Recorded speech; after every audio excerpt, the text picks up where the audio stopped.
Hello, students. I hope you all are doing great. So, students, आज के इस video में हम आपके MPSC 007 के पार्ट 3 के इम्पॉर्टेंट क्वेश्चंस एंड टॉपिक्स को डिस्कस करेंगे. सो चलते हैं अपने पहले टॉपिक पे. हमारे पहले टॉपिक के अंदर हमसे क्या पूछा जा रहा है कि आपको डिफरेंस बताना है reform movement and revolutionary movement पे. रिफॉर्म मूवमेंट्स और रिवॉल्यूशनरी मूवमेंट. रिफॉर्म मूवमेंट आती हैं जब भी समाज के अंदर कोई क्या हो जाती है, बुराइयां होती हैं समाज के अंदर, जो रूढ़िवादिताएं होती हैं, सामाजिक बदलाव के लिए रिफॉर्म मूवमेंट्स आते हैं. और रिवॉल्यूशनरी मूवमेंट होते हैं क्रांतिकारी विद्रोह, जिसमें जो लोग हैं वो क्रांतिकारी बन जाते हैं. सो रिफॉर्म मूवमेंट्स के गोल्स की बात करें, सो स्टूडेंट्स, इसके जो गोल्स हैं, aim to bring about gradual improvement. ये जो है यह धीरे धीरे इम्प्रूवमेंट लाने का प्रयास करता है with in the existing social political and economic system. और जो भी उस टाइम पे सरकार होगी, उस टाइम पे जो भी सिस्टम होगा, उसी के अधीन रहकर ये अपना काम करेगा, rather than change completely ओवरथ्रोइंग them, ना कि पूरा का पूरा उन्हें उखाड़ फेंकेगा. यानी कि जो रिफॉर्म मूवमेंट्स हैं, इनका मौजूदा सामाजिक, राजनीतिक और आर्थिक प्रणालियों में क्रमिक सुधार लाने का लक्ष्य होता है, उन्हें पूरी तरह से उखाड़ फेंकने के बजाय. ये कौन से मेथड्स का यूज़ करते हैं? सो जो रिफॉर्म मूवमेंट्स होते हैं टिपिकली लीगल और नॉन वायलेंट इंस्टीट्यूशनल मेथड्स का यूज़ करते हैं, जैसे कि लॉबिंग, पिटीशन, पीसफुल प्रोटेस्ट, शांतिपूर्ण प्रदर्शन, पब्लिक अवेयरनेस यानी कि जन जागरूकता फैलाना, अभियान चलाना. तो ये सारी चीज़ें, ये इनके तरीके होते हैं क्या करने के, प्रोटेस्ट करने के. जो मूवमेंट ये अपना करते हैं, उसमें जो प्रोटेस्ट करते हैं, ये उनके तरीके होते हैं. सपोर्ट बेस, ये सपोर्ट कहाँ से गेन करते हैं? So often have support from main stream society. जो सोसाइटी के लोग हैं, पढ़े लिखे लोग जो होते हैं, ठीक है, वो इनको सपोर्ट करते हैं, mostly middle class and educated individuals. अक्सर मुख्य धारा के समाज जिसमें मध्यम वर्ग और शिक्षित व्यक्ति शामिल होते हैं, उनका समर्थन इसे प्राप्त होता है. इसके एग्जाम्पल में आएगा आपका सिविल राइट्स मूवमेंट. अमेरिका में नागरिक अधिकार आंदोलन जो है यूएसए का, इसका एम था अचीव करना इक्वल राइट्स. क्या लक्ष्य था इसका? अफ्रीकी अमरीकियों के लिए अहिंसक तरीकों से समान अधिकार प्राप्त करना. सिविल राइट्स मूवमेंट के बारे में हम और भी वीडियोज़ में पढ़ चुके हैं, तो आपको सिविल राइट मूवमेंट के बारे में और भी इंफॉर्मेशन ऑलरेडी पता होनी चाहिए. सो स्टूडेंट्स, जो सिविल राइट मूवमेंट है वो भी एक तरह का रिफॉर्म मूवमेंट था.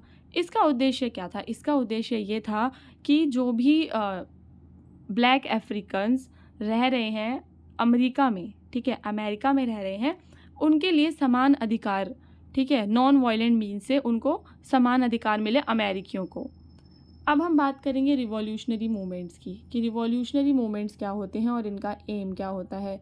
सो स्टूडेंट्स, इनका एम होता है completely overthrow and replace the existing social, political और इकोनॉमिक सिस्टम. जो भी सोशल, पॉलिटिकल और इकोनॉमिक सिस्टम चल रहा होता है, उसे कम्प्लीटली रिप्लेस करना विद न्यू वंस, नए के साथ. जो भी उस टाइम पे राजनीतिक, आर्थिक प्रणालियां हैं, उन्हें पूरी तरह से उखाड़ फेंकने और नई प्रणालियों को बदलने का ये लोग लक्ष्य रखते हैं. हमेशा ये लोग रेडिकल, उग्र, टकरावपूर्ण और हिंसक तरीकों का यूज़ करते हैं, रिबेलियंस करते हैं, सशस्त्र संघर्ष, बगावत, क्रांति, ये सब करते हैं रिवॉल्यूशनरी मूवमेंट्स के अंदर. इनको सपोर्ट कहाँ से मिलता है?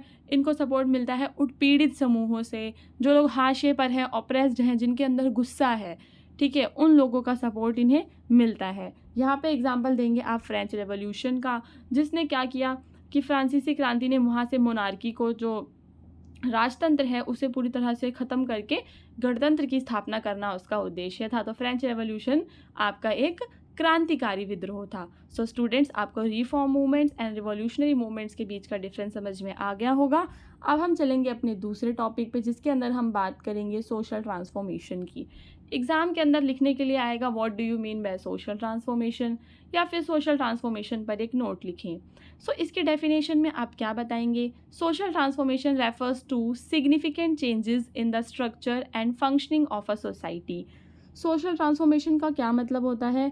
सिग्निफिकेंट चेंजेस कहाँ पर? स्ट्रक्चर एंड फंक्शनिंग में सोसाइटी के, यानी कि सामाजिक परिवर्तन से तात्पर्य है समाज की संरचना और कार्यप्रणाली में महत्वपूर्ण बदलाव आ जाना, जिसमें सांस्कृतिक, आर्थिक, राजनीतिक और सामाजिक मानदंडों के संस्थानों में परिवर्तन शामिल है। यानी कि शिफ्ट हो जाता है किसमें? Cultural, economic, political and social norms and institutions में। सो स्टूडेंट्स, आई होप कि आपको इसकी परिभाषा याद हो गई होगी कि सामाजिक परिवर्तन का तात्पर्य होता है समाज की संरचना और कार्य प्रणाली में महत्वपूर्ण बदलाव करना। बदलाव कैसे? सांस्कृतिक, आर्थिक, राजनीतिक और सामाजिक। सो स्टूडेंट्स, अब चलते हैं कॉजेज़ पे कि जो सोशल ट्रांसफॉर्मेशन है वो होता क्यों है, सोशल ट्रांसफॉर्मेशन के क्या कॉजेज़ हैं। So it can be driven by various factors, इसके कई सारे कारक होते हैं, like technological advancement, economic development, political movement, cultural changes and social reforms, जैसे कि तकनीकी प्रगति, आर्थिक विकास करने के लिए आर्थिक विकास हो गया किसी देश का तो सोशल ट्रांसफॉर्मेशन उसका हो गया। वैसे ही राजनीतिक आंदोलन, सांस्कृतिक बदलाव, ये सब जो हैं आपके सोशल ट्रांसफॉर्मेशन के कॉजेज़ होते हैं, कारण होती हैं। इसकी प्रोसेसेस की बात करें तो प्रक्रियाएं, तो ये क्या होता है? ग्रेजुअल चेंजेस आते हैं और कभी कभी रिवॉल्यूशनरी रैपिड चेंजेस भी आ जाते हैं। It can involve change in social institution, जैसे कि जो सरकार है वो बदल गई और उनकी प्रैक्टिसेस और उनके रिलेशनशिप्स जो है वो बदल गए। यानी कि इसमें क्रमिक विकासात्मक बदलाव और तेज़ी से क्रांतिकारी बदलाव दोनों इसमें शामिल होती हैं। इसमें सामाजिक संस्थानों, प्रथाओं और संबंधों में बदलाव शामिल हो सकते हैं। अगर हम बात करें यहाँ पर सोशल ट्रांसफॉर्मेशन की, तो हम कहेंगे कि जो हमारा इंडस्ट्रियल रेवोल्यूशन था उसने इकॉनमीज़ को अग्रेरियन से इंडस्ट्रियल इकॉनमी बना दिया था, और जो वुमेन राइट मूवमेंट है उसने भी जेंडर रोल्स और इक्वलिटी लाने में एक महत्वपूर्ण योगदान दिया था। तो यहाँ पर हमने बात किया कि कैसे जो रिवॉल्यूशंस हैं और मूवमेंट्स हैं वो सोशल ट्रांसफॉर्मेशन लेकर आते हैं। औद्योगिक क्रांति जिसने अर्थव्यवस्थाओं को कृषि से औद्योगिक में बदल दिया, महिला अधिकार आंदोलन जिसने लिंग भूमिकाओं और समानता में महत्वपूर्ण बदलाव किए। नाउ स्टूडेंट्स, अब हम इसके इम्पैक्ट की बात करेंगे कि इसका प्रभाव क्या पड़ता है। Social transformation can lead to improved living standard, जो लोग हैं उनका लिविंग स्टैंडर्ड जो है वो इम्प्रूव हो जाता है, ग्रेटर सोशल इक्वलिटी उन्हें मिलती है, साथ ही साथ कल्चर और उनका इंटेलेक्चुअल डेवलपमेंट भी होता है।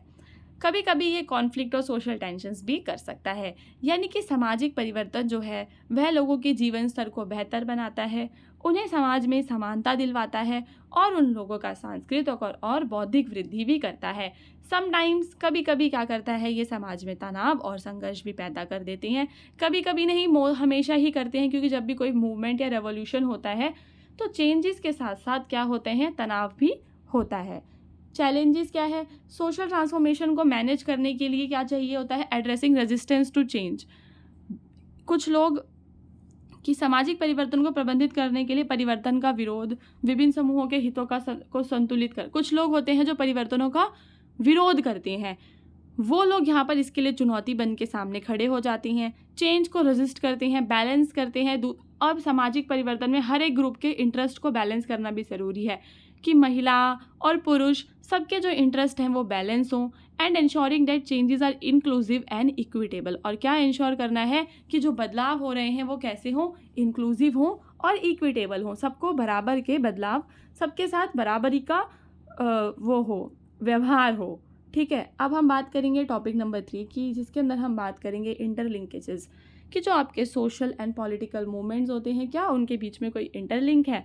सो स्टूडेंट्स, जो सोशल एंड पॉलिटिकल मूवमेंट्स है they often aim for similar objectives. क्या होता है, इनके जो ऑब्जेक्टिव्स हैं वो सेम होते हैं, जैसे कि सोशल जस्टिस पाना, इक्वेलिटी पाना and rights for marginalised group. और किसकी बात करते हैं? हाशिए पर पड़े समूहों के लिए ये अधिकारों की बात करते हैं। तो सामाजिक और राजनीतिक दोनों ही आंदोलनों के जो लक्ष्य हैं वो अक्सर क्या होते हैं? समान, सामाजिक न्याय, समानता और हाशिए पर पड़े समूहों के अधिकारों की ये लोग बात करते हैं। पॉलिसीज़ पे क्या इन्फ्लुएंस डालते हैं? ये जो सोशल मूवमेंट्स हैं वो इन्फ्लुएंस करते हैं पॉलिटिकल मूवमेंट्स को by highlighting issue that need legislative और पॉलिसी चैलेंजेस। तो पहले सोशल मूवमेंट्स होते हैं, बाद में कहीं जाकर वो पॉलिटिक्स में भी जुड़ जाते हैं। Political movements in turn bring this issue into legislative agenda. तो जब सोशल मूवमेंट जो है वो इतना ज़्यादा बढ़ जाए कि वो पॉलिटिक का मुद्दा बन जाए और उस पर कानून वगैरह बनने लगे, तो वो एक तरह का पॉलिटिकल मूवमेंट बन जाता है। सामाजिक आंदोलन उन मुद्दों को उजागर करके राजनीतिक आंदोलनों को प्रभावित कर सकते हैं जिनमें विधायी या नीति बदलाव की आवश्यकता है। बदले में राजनीतिक आंदोलन इन मुद्दों को विधायी एजेंडे में ले सकते हैं। मोबिलाइजेशन ऑफ मासेस की बात करें तो social movements mobilise people around specific issues. दोनों के दोनों जो हैं लोगों को तो मोबिलाइज करते ही हैं। सोशल मूवमेंट के जो मुद्दे हैं, सामाजिक मुद्दे होते हैं, उसके इर्द गिर्द वो लोगों को इकट्ठा करते हैं, बेस क्रिएट करते हैं। पॉलिटिकल मूवमेंट जो है उसके ऊपर फिर और ज़्यादा, यानी कि जो सोशल मूवमेंट है आगे जाकर वो पॉलिटिकल मूवमेंट का ही रूप ले लेते हैं। इसके एग्जाम्पल्स की बात करें तो यहाँ पे हम बात करेंगे civil rights movement in USA की। फिर से started as a social movement, जो कैसे शुरू हुआ था, सोशल मूवमेंट की तरह शुरू हुआ था। काम था उसका रेशियल सेग्रीगेशन को दूर करना, नस्ली अलगाव को समाप्त करना, but also influence significant political changes. पर इसने राजनीतिक बदलावों को भी प्रभावित किया, जिसमें 1964 का नागरिक अधिकार अधिनियम शामिल है। इसके challenges, so aligning The strategies and goals of social and political movements can be challenging due to differences in approaches, priorities and timelines। तो यहाँ पे क्या हो रहा है कि जो इनके रणनीतियों और लक्ष्यों को संरेखित करना चुनौतीपूर्ण हो सकता है। यानी कि जो भी इनके लक्ष्य होते हैं उनको पाना, संरेखित का मतलब क्या होता है, उन्हें प्राप्त करना क्या होता है, चुनौतीपूर्ण हो सकता है। क्योंकि समाज जो है आंदोलनों को इस दृष्टिकोण से नहीं देखता और प्राथमिकताओं और समय सीमा में भी अंतर होता है। यानी कि उस समय क्या प्रायोरिटी है, काम तो वही किया जाएगा ना जिस चीज़ की क्या है, प्राथमिकता है। सो स्टूडेंट्स, इससे पहले मैंने इस टॉपिक पे 2 वीडियोस और बना रखे हैं। यानी कि जो आपका MPSC 007 है, इसका पार्ट 1 एंड पार्ट 2 भी है। ठीक है, उसका लिंक मैं नीचे कमेंट करके पिन कर दूंगी। अगर किसी स्टूडेंट को उसके पार्ट 1 एंड पार्ट 2 का लिंक नहीं मिलता तो वो कमेंट करके मुझे बताएंगे, तो मैं शेयर कर दूंगी। ठीक है, उसके अलावा मैं आपसे कहना चाहती हूँ कि आप हमारी वीडियो को क्या करें, लाइक करें, चैनल को सब्सक्राइब करें, और अगर आपको वीडियो अच्छा लगा है तो आप कमेंट भी कर सकते हैं।